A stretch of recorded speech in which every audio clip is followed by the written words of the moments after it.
আসসালামু আলাইকুম ওয়া রাহমাতুল্লাহি ওয়া বারাকাতুহু। সম্মানিত দেশবাসী, আমি cancer specialist doctor SM. Sarwar.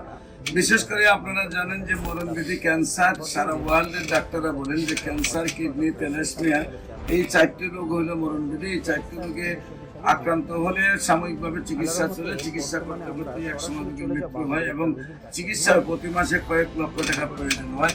তেমনি আমরা একজন রোগীর সাথে আপনার রোগীর অভিভাবকের সাথে পরিচয় করে দিচ্ছি, যিনি শেরপুর সদরে হাসিমে আমাদের ক্যান্সার রোগী থেকে সুস্থ হয়েছেন।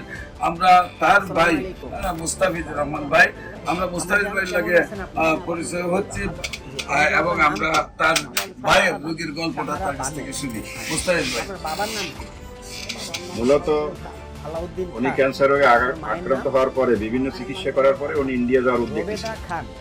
তো বাংলাদেশের ডাক্তাররা বলছে যে আপনার যে পজিশন এখন আছে ইন্ডিয়া যে লাভ নেই, হয়তো বা ওনাকে এভাবে বলে না, ওনার আত্মীয় স্বজন বা আমাদেরকে এভাবে বলেছে ইন্ডিয়া যে লাভ নেই, হয়তো ওনার এইটাই শেষ সময়। পরবর্তীতে আমি ডাক্তার এস.এম. সারওয়ারের সাথে যোগাযোগ করে তার চেম্বারে নিয়ে আসি এবং এখান থেকে ওষুধ খাওয়ার পরে প্রথম 1-2 সপ্তাহে উনি অনেকটাই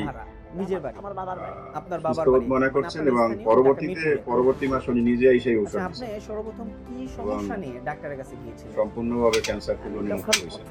সম্মানিত দেশবাসী, আমি রোগী দেখি শনি রবি সোম সকাল 10টা থেকে বিকাল 5টা পর্যন্ত জাতীয় মসজিদ বাইতুল মুকাররমের মেইন গেট আল্লাহ লেখা বরাবর বাইতুল লিফটের 11 এবং মঙ্গল বুধ বৃহস্পতি রোগী দেখি Habiganj bus stand popular general হাসপাতাল।